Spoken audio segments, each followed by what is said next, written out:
बिस्मिल्लाहिर्रहमानिर्रहीम अस्सलाम वालेकुम डियर स्टूडेंट्स। आज की इस वीडियो में हम लोग डिस्कस करेंगे अपनी ICAP स्टडी टेक्स्ट में chapter number 8 statistical measure of data का first half measure of central tendency. The first question is which of the following statement is और correct? Mean can never be smaller than first quartile. बेटा mean का fractiles में कोई relationship नहीं होता, चाहे इसमें हमारे पास क्वार्टाइल्स वगैरह शामिल हैं।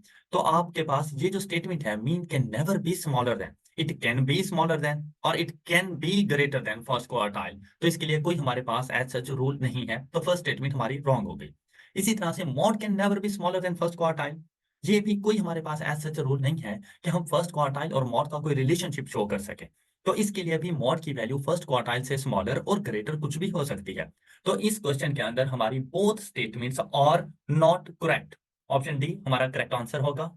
If the median is 49.21 and the two quartiles are 37.15 and 61.27, बेटा जब टू क्वार्टाइल्स की बात की गई है तो जो जो स्मॉलर वैल्यू है ये हमारे पास Q1 की वैल्यू है लोअर क्वार्टाइल एंड 61.27 ये हमारे पास अपर क्वार्टाइल की वैल्यू है, जबकि मीडियन बेसिकली हमारे पास Q2 की वैल्यू होता है। What can be set of the skewness? तो अगर क्वार्टाइल्स आपके पास गिवन हो और आप लोगों ने स्क्यूनेस को चेक करना हो तो उसके लिए हमारे पास रिलेशनशिप होता है कि आप लोगों ने Q3 की डेविएशन Q2 के साथ सबसे पहले चेक करनी है, फिर आप लोगों ने Q2 की डेविएशन Q1 के साथ चेक करनी है।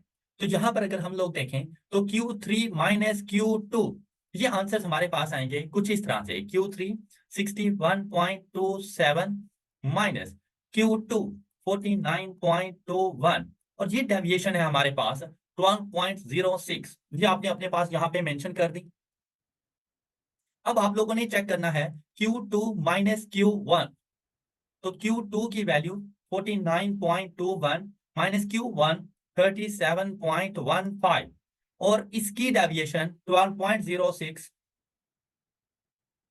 अगर ये दोनों इक्वल हो तो डाटा सिमेट्रिकल होता है।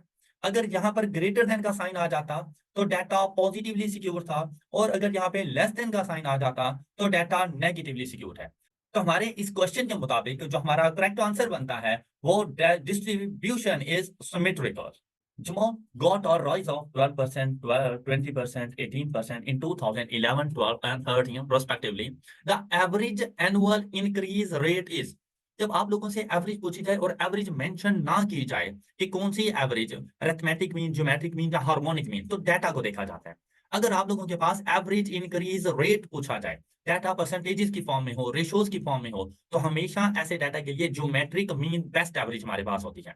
ज्योमेट्रिक मीन अप्लाई करने के लिए हम लोगों ने 12% का राइज है, तो आपने एक्चुअल वैल्यू को 100 एज्यूम करना है और after 12% rise the value will be 112 multiplied by, after 20% rise in value the value is 120 multiplied by, after 18% rise the value is 118। आपने इसका ज्योमेट्रिक मीन अपने पास लिया 1/3, तो इन वैल्यूज की एवरेज 116.62, लेकिन हमसे एवरेज इंक्रीज पूछा गया तो 100 तो हमारी एक्चुअल वैल्यू थी, वो 100 आपने इसमें से लेस करना है, तो आपके पास जो आंसर बनेगा 16.62%।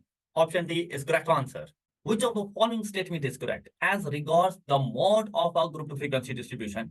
Mode can be calculated with the help of histogram। ये स्टेटमेंट बिल्कुल ठीक है। Mod is the mid point of model class, ये बात जरूरी नहीं है। मॉडल क्लास से आप लोगों को मॉड की वैल्यू जरूर मिल जाएगी, लेकिन उसके लिए फार्मूला पुट करना पड़ता है, और ये ऐसा नहीं है कि मॉडल क्लास का मिड पॉइंट ही हमारे पास मॉड बने। तो स्टेटमेंट बी हमारे पास गलत है, तो लास्ट ऑप्शन हमारा आंसर नहीं हो सकता, बोथ ए एंड बी। हाँ, ऑप्शन ए हमारा अभी तक करेक्ट आंसर है। Model class is the mod of group frequency distribution. बेटा मॉडल क्लास से मॉड जरूर मिलता है, लेकिन पूरी क्लास मॉड नहीं हो सकती। इसीलिए इसमें जो करेक्ट आंसर हमारे पास बनेगा वो है mod can be calculated with the help of histogram. Details of leaves availed during 2008 by 3 students in a class is as follows. Harmonic mean of number of leaves taken by the student is, data provide किया गया और हमने इसका simply harmonic mean find करके देना है। तो आप जस्ट कैलकुलेटर का यूज करेंगे, फ्रैक्शन ऑन करेंगे, नंबर ऑफ ऑब्जर्वेशन 3, आप लोग डिनोमिनेटर में आएंगे और इन वैल्यूज के रेसिप्रोकल्स का सम आप लोग यहाँ पे करेंगे 1/5, then 1/3, and the answer is 4.4, option A। The next question is, a survey of 316 randomly selected patients in a hospital produced the following data. Find the mean of the data. तो आपके पास group frequency distribution के अंदर data मौजूद है, frequencies given है जिनमें patients मौजूद हैं एंड हॉस्पिटल्स क्लासिफिकेशन की फॉर्म में है।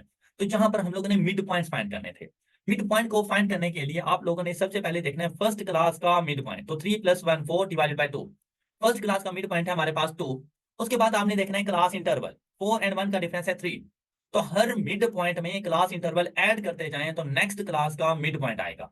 सिंपली कैलकुलेटर उठाएं, मॉड 3 नंबर 1 की फ्रीक्वेंसी ऑन होनी चाहिए आपके पास। एक्स के कॉलम में मिड पॉइंट, फर्स्ट क्लास का मिड पॉइंट 2, क्लास इंटरवल तमाम क्लासेस का इंटरवल सेम है 3। तो इस मिड पॉइंट में 3 ऐड करें तो नेक्स्ट क्लास के आपको मिड पॉइंट्स मिलते जाएंगे। फ्रीक्वेंसीज को पुट करेंगे मिड पॉइंट के बाद 6 12, मिड पॉइंट और फ्रीक्वेंसीज को पुट करने के बाद एसी की उसके बाद मीन की वैल्यू फाइंड करने के लिए shift 1 4 2 is equal to, and answer is 11। Consider the following data set 11 19 19 20 21 24 25 25 36। The lower quartile of the data is. तो बेटा लोअर क्वार्टाइल फाइंड करने के लिए Q1 और डाटा डिस्क्रीट फॉर्म में हो तो हम लोगों ने पोजीशन को आइडेंटिफाई करना होता है n+1 divided by fourth value Q1 के लिए। तो यहां पर आप ये देखें कि हमारे पास टोटल नंबर ऑफ ऑब्जर्वेशन कितनी है 9।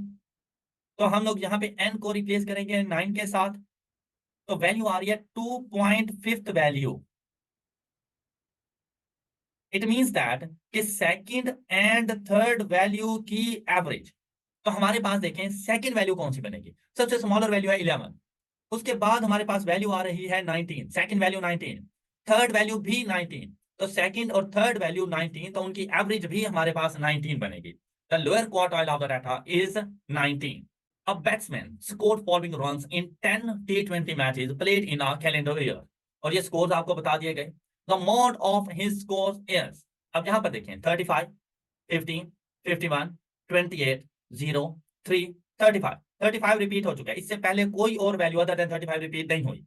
20 45 30, तो 35 most repeated value, the mod is 35। In a frequency distribution mod is less than median, median less than mean. तो हमने बताना है frequency distribution symmetrical, positively secured और नेगेटिवली सिक्योर्ड। तो इस सिचुएशन में अगर आप देखें तो हम इसको पढ़ सकते हैं कि mean is greater than median and median is greater than mod. Mod की वैल्यू इस सिचुएशन में सबसे कम और मीन की वैल्यू सबसे ज्यादा। तो ऐसी फ्रीक्वेंसी डिस्ट्रीब्यूशन जिसमें मीन अरिथमेटिक मीन सबसे ज्यादा और मॉड की वैल्यू सबसे कम हो, तो वो हमारे पास पॉजिटिवली सिक्योर्ड डाटा होगा। तो positively skewed means skewed to right, option D को हम लोग टिक कर देंगे। If mean of 11 numbers is 7, one of the number that is 17 is deleted, the mean of the remaining 10 numbers is। इस question को solve करने के लिए आप लोगों ने सबसे पहले एक्चुअल डाटा में आपने देखना है कि 11 नंबर्स का मीन अगर 7 है तो इनका सम क्या था। तो number of observation multiplied by the mean value is equal to summation X. तो इन 11 नंबर्स का जो हमारे पास सम होगा वो 77। इसमें से एक वैल्यू डिलीट की, एलिमिनेट की, तो वो माइनस करते हैं इसमें से। तो रिमेनिंग 10 वैल्यूज का सम है हमारे पास 60। हमने 10 वैल्यूज का मीन बताना है, इसको डिवाइडेड बाय रिमेनिंग वैल्यूज किया, तो arithmetic mean of remaining 10 values is 6। The scores obtained by 6 students in a set of examinations are 80 40 50 72 45 and 81। these scores are changed by 15%। what will be the effect of these changes on mean। बेटा अगर आपके पास data में change in terms of percentage आ जाए तो इसे हम लोग चेंज ऑफ स्केल कहते हैं। अगर ये हम लोगों ने चेंज आइडेंटिफाई करना हो इसके इफेक्ट्स को मीन मीडियन या मॉड के ऊपर, तो हमेशा याद रखिए कि जो चेंज डाटा में होता है वही चेंज उसके मीन की वैल्यू में होता है। अब अगर आपने वैल्यूज को 15% से चेंज किया तो आपको मीन भी 15% के साथ चेंज करना पड़ेगा। Mean will increase by 15%। ये आंसर बिल्कुल ठीक है। remains unchanged, unchanged नहीं रह सकता because mean, median and mod are affected by change of origin and scale। Mean will increase by 15, अगर चेंज 15% का है तो इंक्रीज भी 15% के साथ आएगा, बाय 15 नहीं आएगा। ये 15 उस टाइम होता जब चेंज ऑफ ओरिजिन होता हमारे पास। विल इंक्रीज बाय 115%, नहीं 115% नहीं, सेम चेंज लेकर आना है जो डाटा में चेंज है। तो करेक्ट आंसर हमारे पास बनेगा mean will increase by 15%। Starting salaries of a group of fresh graduates is as follows. ये हमारे पास कोई 8 वैल्यूज उन्होंने बता दी, ये सैलरीज हैं। Median of the above salaries is. तो मीडियन फाइंड करने के लिए आप लोगों ने जो पोजीशन का फार्मूला अप्लाई करना है डिस्क्रीट डाटा के लिए, n+1 डिवाइडेड बाय 2, हमारे पास 8 ऑब्जर्वेशन हैं, 8+1 डिवाइडेड बाय 2, तो हमारे पास जो पोजीशन आएगी वो 4.5 वैल्यू, मतलब फोर्थ एंड फिफ्थ वैल्यू की एवरेज। अब हमने अपने डाटा में से आइडेंटिफाई करनी है fourth value and fifth value, लेकिन ये डाटा अनअरेंज फॉर्म में है। हमेशा याद रखिए कि जब भी fractiles, median, quartile, percentile, decile find करने हो तो सबसे पहला काम डाटा की असेंडिंग ऑर्डर में अरेंजमेंट होता है। अब जहां पर देखें सबसे स्मॉलर वैल्यू हमें मिल रही है 45,000, ये second first value. Second value इसके बाद हमारे पास होगी 48,000, थर्ड वैल्यू हमारे पास होगी 49,000, फोर्थ वैल्यू हमारे पास आ रही है 50,000, ये हमें फोर्थ वैल्यू चाहिए थी, और फिफ्थ वैल्यू, और फिफ्थ वैल्यू है 55,000। फोर्थ और फिफ्थ वैल्यू की average 50,000 plus 55,000 divided by 2 is equal to, and answer is 52,500. Warner Enterprises assesses performance of its staff on annual basis, assigning a weightage to their performance scores. Following are the scores of two of its managers. Find the weighted arithmetic mean of managers respectively. आपको यहाँ पर एक तो weightage बता दी गई, साथ में managers 1 and managers 2 के लिए उनके personal growth, diversified skills, appraising job results and salaries of bonuses का डाटा गिवन है। और हमने दोनों मैनेजर्स के लिए वेटेड अरिथमेटिक मीन को रिस्पेक्टिवली फाइंड करना है। मींस दैट मैनेजर 1 का आंसर सबसे पहले करना होगा और मैनेजर 2 का आंसर हमें बाद में करना होगा। तो वेटेड अरिथमेटिक मीन आप अपने कैलकुलेटर की मदद से सॉल्व कर सकते हैं। उसके लिए आपको करना यह होगा कि मॉड की के बाद 3 की 1, एक्स के कॉलम में आपने वैल्यूज लिखनी है, मैनेजर 1 की तमाम तर वैल्यूज 200, 170, 20। अब इनकी वेटेज को आप लोगों ने लिखना है यहाँ पर। ये वेटेज लिखने के बाद डाटा सेव किया और सिंपली आप लोगों ने मीन की वैल्यू को कैलकुलेट कर देना है। फ्रीक्वेंसी को वेटेज से रिप्लेस करेंगे और मीन की वैल्यू फाइंड कर लें तो ये आपके पास वेटेड और अरिथमेटिक मीन आ जाएगा। एंड मैनेजर 1 का वेटेड और अरिथमेटिक मीन 114.72, तो वो यहां पर हमें मिल रहा है 114.72, यहां पर भी मौजूद है लेकिन ये बाद में है, रिस्पेक्टिवली का वर्ड यूज किया गया था, तो ये ऑप्शन ए हमारा आंसर नहीं हो सकता। अब ऑप्शन बी मतलब मैनेजर 2 का वेटेड मीन फाइंड करना है, तो हम लोग सारा डाटा नहीं दोबारा पुट करना, आपने शिफ्ट 1 और डाटा में गए, सिर्फ एक्स के कॉलम को आपने रिप्लेस करना है क्योंकि वेटेज तो दोनों के लिए सेम थी, तो आपने अपने टाइम को सेव करना है 60, 80 and the last value is 140। अब ये डाटा सेम आपने इसके भी मीन की वैल्यू को कैलकुलेट किया 108.96 and the correct answer is this. Which of the following statement is correct about the median? The upper quartile is also called median. No. Upper quartile is Q3, while median is Q2. तो first statement गलत है हमारी। It is a measure of central tendency. That's true. ये बिल्कुल सही बात है। It's a measure of central tendency. It is the middle value. ये बात जहां तक बिल्कुल ठीक है। Median is a middle value.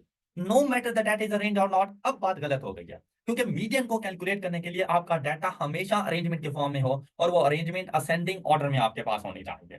It is most frequent value in the data. No, the most frequent value in the data is called mod. So the right statement, correct statement is it's a measure of central tendency. The last question is mean of 35 values is 60. Mean of 10 values is 55. Find the mean of remaining 25 values. देखिए जहां पर आपके पास combined mean का formula apply होगा, लेकिन 35 values का mean 60, 10 values का mean 55, जहां तक ऐसे लगा जैसे ये खुद दो डिफरेंट ग्रुप्स हैं। लेकिन जैसे ही उन्होंने कहा find the mean of remaining 25 values, तो फिर पता चला कि 35 वैल्यूज का मीन 60 ये कंबाइंड मीन है, एंड 1 10 वैल्यूज ये फर्स्ट ग्रुप है जिसका मीन 55 है, और सेकंड ग्रुप का मीन मिसिंग वैल्यू है जिसमें नंबर ऑफ ऑब्जर्वेशन 25 है। अगर एंड पे लिखा होता find the mean of 45 values, तो फिर ऊपर दोनों ग्रुप्स थे और कंबाइंड मीन हम लोगों ने फाइंड करना था। अब यहाँ पर हमने क्या करना है कि हमने कंबाइंड मीन को इक्वल टू करना है 60 इक्वल टू, उसके बाद fraction n1 multiplied by x power 1 plus n2 multiplied by x missing value divided by total number of observations, and the answer is 62. I hope कि आपको इस practice session से काफी ज्यादा फायदा हुआ होगा। अपना बहुत सा ख्याल रखिए। इंशाल्लाह नेक्स्ट वीडियो में मिलते हैं। अल्लाह हाफिज।